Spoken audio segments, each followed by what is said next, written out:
Hey everybody, it's Veronica. So, creating your outsourcing plan. Now, a lot of people just jump right into outsourcing because they think, oh, all I got to do, I just hire somebody to do a task for me. I just give it to them and they just do it and they just get it done and I don't have to worry about it. That's not how it works. It's not dump and run. So, you're not just going to go out and hire the first person you meet. And you're not just going to go and dump this work on them and just trust that they're going to know exactly what you want and do it exactly right the first time. You need to create a list first of all, of what business tasks you're doing or someone else in your business is doing on a daily, weekly, or monthly basis. Anything that's repetitious. Okay, if it's something you just do once and then it's over, it's done, it's probably not, I mean, you can outsource it, but it's probably not something you want to spend a lot of time collecting information on and getting ready to outsource because it's only going to be done once and that's going to be a waste of your time. You want to outsource stuff that can be systemized, that can be put into basically a step-by-step 1, 2, 3, 4, 5 list. This is how it's done. Take that, give it to the person that's going to do it, and then you can walk away and know it's going to be done properly. So the first thing you do, create your list. And this is homework. This is for you to actually do. Create your list of the business tasks that you or someone else around you in your company um, does on a daily, weekly, or monthly basis. Also write down who's responsible for that task. Also, how much time does it take to complete those tasks? You might want to, what I've done before is for a week or maybe 2 weeks, depending on how often these tasks are done.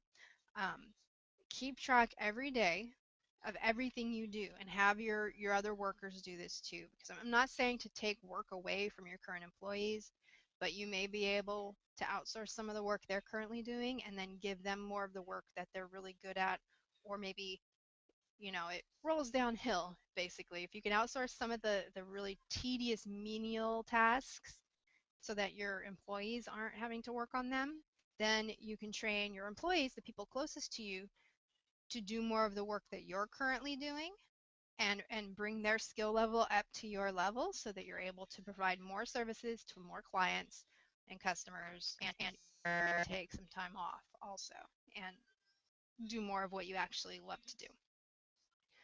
So you create your list of tasks, who's responsible for each one, how long does it take? Keep track of that for a couple of weeks so that you can get an average of how long it takes to complete each task. Then go down that list and pick out the ones that you actually really love to do or that you're really good at or that you feel you're the only one that really can can provide the passion and the experience and the love that needs to go into those tasks in order to make them shine the way they need to. Okay, so if only you can do it, or if you really just love doing it, make a note of it. Then you ask yourself, what are your main goals in outsourcing?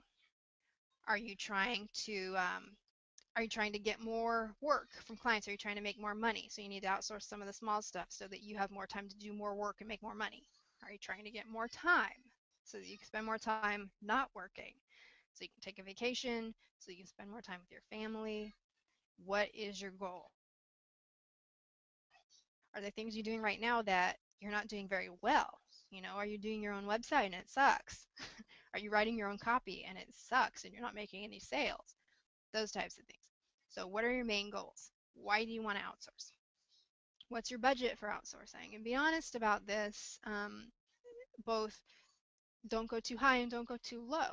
Look at some of the things that you might out that you're spending money on now that you can where you can redirect those funds to your outsourcing budget.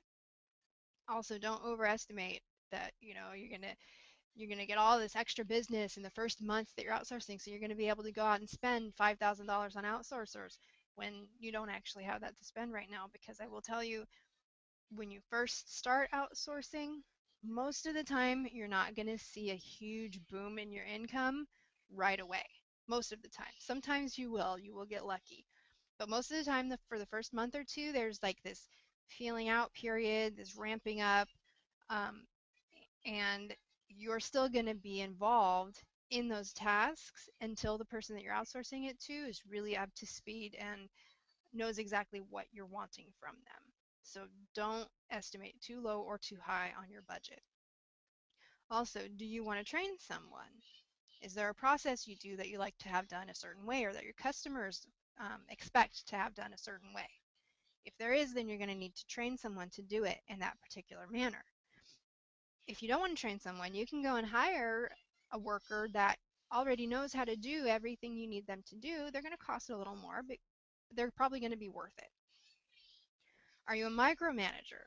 So, are you the type of person that wants to know what everyone is doing at all times and exactly how it's being done? You want to get your fingers in there too and tell them how you want it done? Consider that. Because if you are, you might need to step off a little bit, or you might need to hire workers that are open and receptive to that. Um, if you hire someone that doesn't have a lot of experience, they may be, grateful to have you come in and tell them exactly how things need to be done and give them a lot of feedback and a lot of direction on how they need to do things.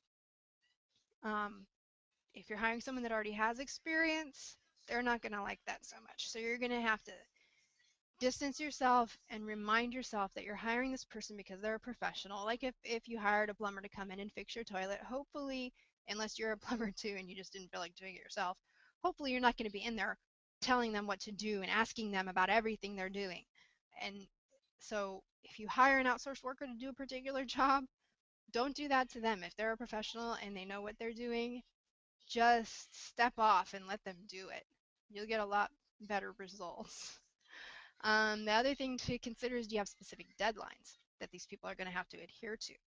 If you're, for example, I used to do accounting and I outsourced some of my bookkeeping and accounting work, and around tax time especially, there's quarterly tax times for businesses that we needed to be very conscious of. And then there's, the annual federal income taxes that we had to have done. So I had a lot of deadlines to meet on a regular basis. I had monthly deadlines, quarterly deadlines, and annual deadlines. That when I outsourced my bookkeeping and accounting work, I had to make sure that those people were fully aware of the deadlines. That I told them that I needed to get the work back from them in advance of those deadlines so that I had a chance to review everything and get my work done. So if you've got a kind of a chain that needs to go on from your outsourced worker to you or to another employee and then on to you or then on to the client, make sure that you have those deadlines all mapped out for those tasks so that you know what you need to tell your outsourced workers as far as when they need to have the work back to you, and make sure that they know that it's very important and that there's build in wiggle room for yourself, but don't tell them. So, give yourself an extra maybe 5 days gap, but don't tell them, oh, it needs to be done, by this date, but it could be done by this date. Give them a solid date. Give them a solid deadline. People work much better when they know specifics of how things need to be done. So, wrapping up creating your outsource plan, are you willing to share your login codes or proprietary computer software? Now, I know I said before, if you're providing the software, if you're providing, hardware, if you're providing resources, then the person could be considered an employee. On the other hand, there are some exceptions to that. For example, if you have certain accounts that you need to log into to perform certain functions, um, there's a lot of software as a service type stuff, like in the cloud things that that you may already have set up that you just want someone to log in and do something for you, perform a task.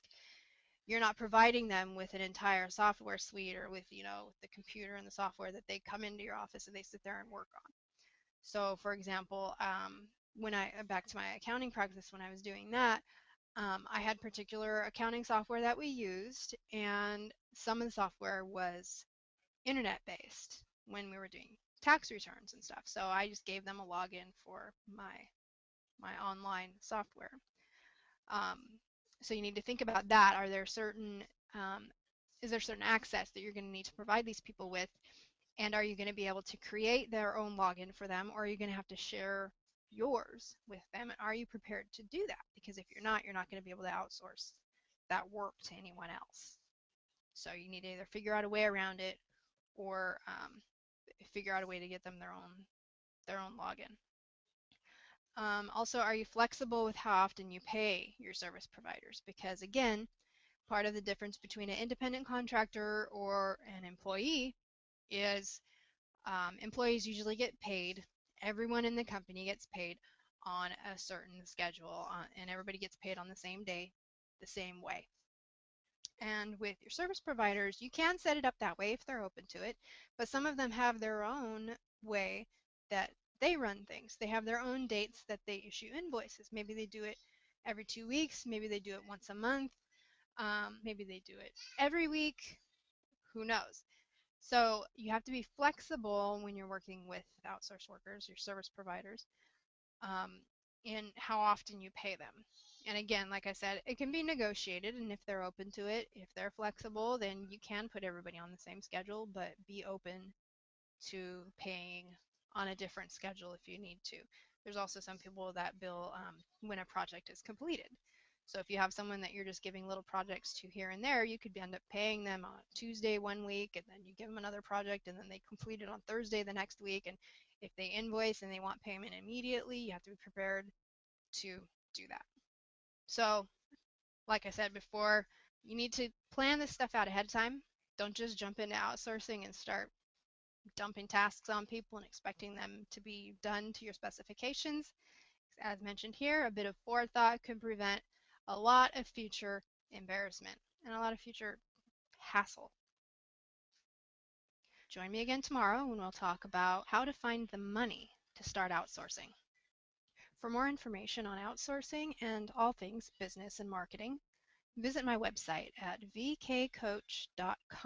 That's VK as in Veronica Kirchhoff, coach.com.